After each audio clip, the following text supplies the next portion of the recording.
Hi everyone to today's Show and Tell. So today I would like to present you the work that we did around the LicenseDB metrics and logs architecture for reliability. Let me share my screen.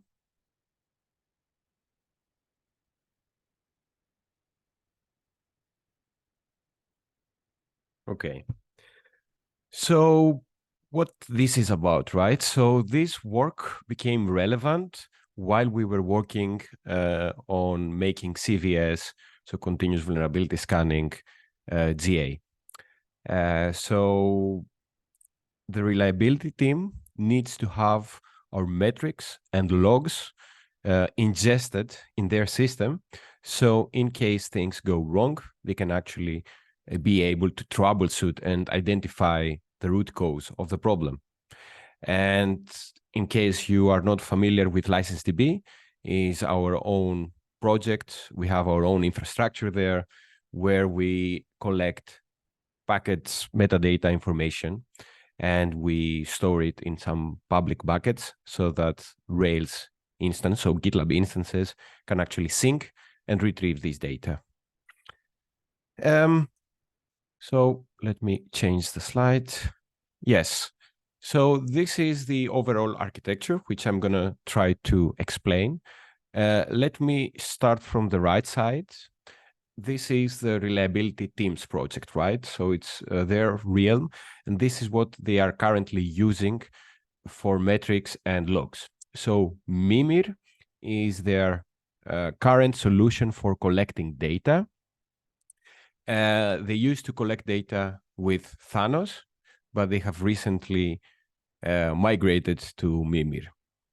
When it comes to logs, they collect data, they collect logs using Elasticsearch. They are also planning to migrate to Loki, maybe by the end of the year or the beginning of 2024.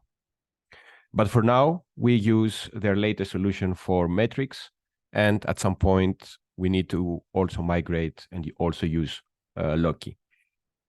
So how do we do that? How do we send the metrics and the logs? It's actually it's not too complex. So we have our GCP project here, in this case, the production project. When it comes to metrics, all metrics are collected by GCP monitoring. So that used to be Stackdriver, but now it's called GCP monitoring. So what we had to do was we needed to provision a Kubernetes cluster so that we could run two applications in there. First, we are running a Prometheus server, and there we want to collect and store all our metrics that are stored in GCP. And how do we do that? We do it with Stackdriver Exporter. This is just a simple application that runs in the Kubernetes cluster. It connects with our GCP environment, and it collects the metrics that we configure it to collect and store it in the Prometheus server. Then the Prometheus servers, using a remote write, it writes all this data to a Mimir endpoint, which is provisioned for us. When it comes to logs, it's actually much simpler. All our logs in the GCP environment are stored in GCP logging. And by default, we have a log sync that stores the data into a bucket, right? That's where by default, where a GCP project stores its logs. But we can create additional syncs, and as a destination, we can have a pub/sub topic. So in this case, the reliability team just gives us a pub/sub topic, which is managed by their GCP project. And we just create on our side a log sync to send the data into that topic. And that's how they ingest our logs. Please feel free to interrupt and ask questions if you want. I don't mind. So how do we deploy all this? So first of all, we use Terraform. We use Terraform to deploy our GKE module, right? This is responsible for creating the Kubernetes cluster that we need. So this is the infrastructure part that we need. When it comes to logs, it's much simpler. We just need to create a sink. It takes us input variables, just the topics from the reliability team. So a sink is created and we just send the data there. When it comes to Prometheus and Stackdriver exporter, we deploy those as Helm charts. And Helm chart is basically a way to deploy a Kubernetes application, which is in a template format so that you can configure it as you like. And you will see how it works in a bit. So Helm applications, right? So we had to create some Helm applications to do that. So we had to make some changes in the way or add some things in the deployment project. First change is that on the root directory, we added the Helm file. So this is just one file that specifies which Helm charts we would like to install in our GKE cluster. Then we have a Helm applications directory. This is the directory where we actually have the Helm charts. And it also contains a values file. So these are the custom configurations that we want for every Helm application. Of course, there we might want to differentiate between environments. So we also have a folder for specific values depending on the environment. So it's fully customizable. That's very nice. And currently we just have two applications, as I mentioned, just for Prometheus and Stackdriver exporter. Another thing that we had to do was to add some GitLab agents.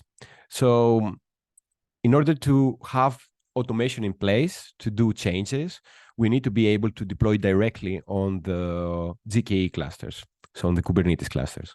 And how we actually do that? Well, GitLab already offers us really nice features for these things.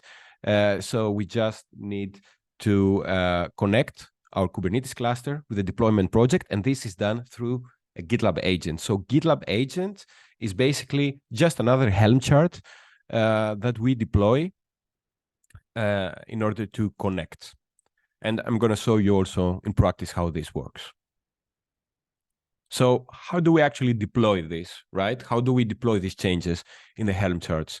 So you might be familiar with the pipeline. This is the main pipeline that we have when we merge something in the master branch, in the main branch.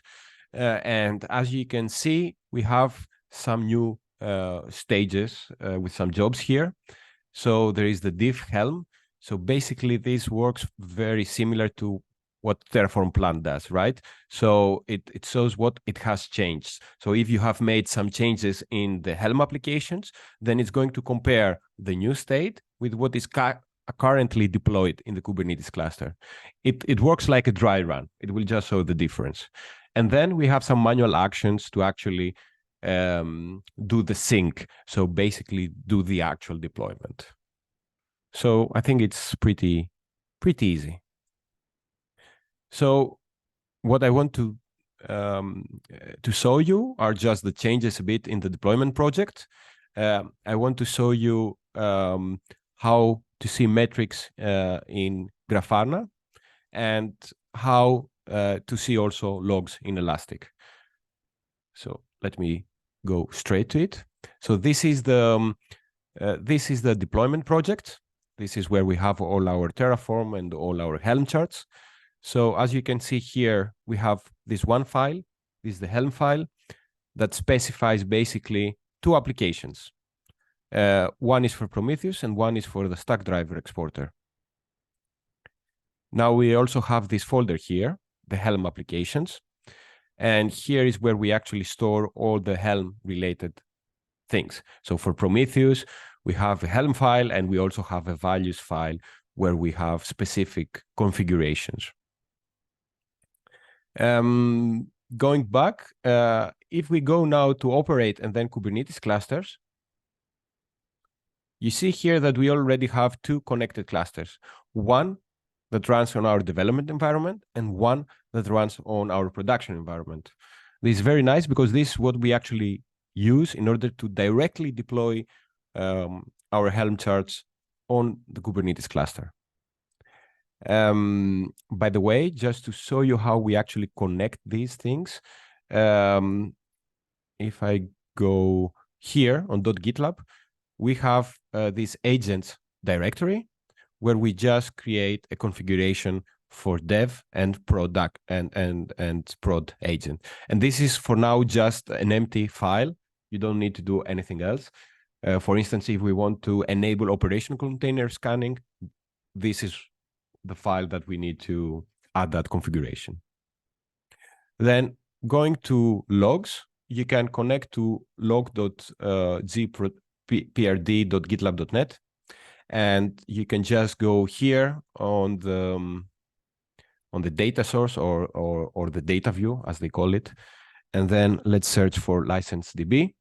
So you see we have here pubsub LicenseDB inf gprod, and basically what you see here, this is the pubsub topic for production, and it might take a while until it load things, but you see here that there are incoming logs for quite some time now. I can change this if I want, and then you can search any log from any service.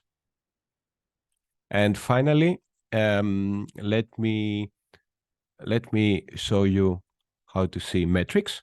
So if you go to dashboard.gitlab.net, you can connect with your Gmail account, with your Google account, and you can create a new dashboard. At some point, we intend to create our own composition analysis dashboard or LicenseDB dashboard. We're not there yet, but you can add a visualization, for instance. Then you need to select a data source. This is also, you will see that we have a Mimir LicenseDB source. And then the next thing you need to do is just start adding metrics. For instance, let's try to do that. So stack driver. So all our metrics start with stack driver because this is how we export them. Then Cloud SQL. And let's say CPU usage time. Yeah, okay, or utilization maybe. Run queries, and let's say that we want to see the situation for the last 2 days. You see 2 lines here. You see a line for dev and a line for prod. So I'm just going to click the production one. So this is how the CPU utilization time looks in production for the last 2 days. And we can do a lot of nice figures and diagrams. So yeah, I think that's it. So yeah, let me know if you have any questions. I hope it was clear.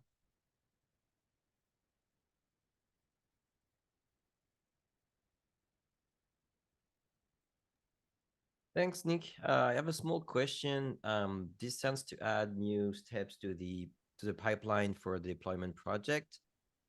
Is there any risk for any other team member that is not familiar with the application that is used to deploy stuff to the LicenseDB project, and I don't know, they do something they shouldn't, and it's breaking the Elm application? Is there any risk of that? So do we need to make sure every engineer in the team is trained on Elm's application and knows what's happening with that pipeline? Yeah, so actually, I don't think there is any risk. And let me explain why, right? So usually, let's say that you're a developer and you want to make a change in the license feeder, right? You do your change, you open your merge request, this is approved, you merge it in main, and usually what you want to see is a successful pipeline up to the point of the first manual job, which is deploy on dev and deploy the Terraform code on dev. Usually when you don't make any Terraform infrastructure changes, you don't even go further than that. You don't even run those manual jobs. I mean, you can, but nothing will happen, right? So I don't see any risk there. if someone changes the Helm applications, then he or she needs to make sure that they run those two stages, and especially the last stage where we actually deploy these changes, we sync them on the cluster. So no risk, as far as I can see. If someone doesn't do any changes to those files, to the YAML files, and they click on those manual jobs for whatever reason, it does nothing, right? Exactly. So the job will run, but there won't be any changes to deploy. It's exactly the same thing that will happen if you deploy on dev, but there is no change, right? So the plan, the Terraform plan, will be empty. So deploy dev will not do anything. It will succeed and it will say, yeah, there were no changes. Right. Thank you. So there is no urgency to train the team on Elm application then, but that might be a good suggestion to get more people aware about what you've done and able to take over if necessary. I think that train sounds like a time-consuming word. I think that the changes that we have right now, they're pretty easy to grasp. Pretty sure that if anyone spends an hour on this, he or she will understand more or less what happens, right? So I think it's pretty easy, and I'm always here to support anyone that has a question.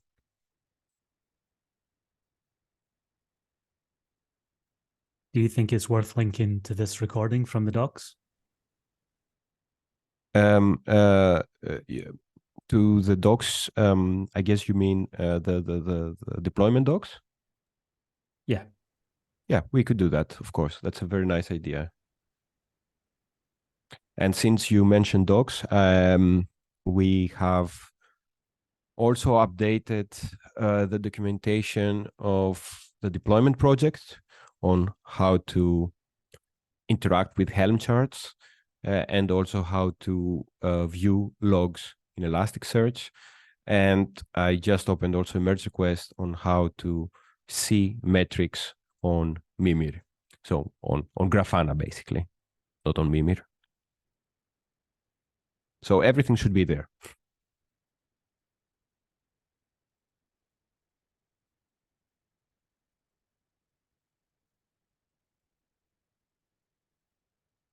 Okay. Are there any other questions? Okay. If not, then thanks everyone. Thanks for watching. Thank you. Thanks, Nick.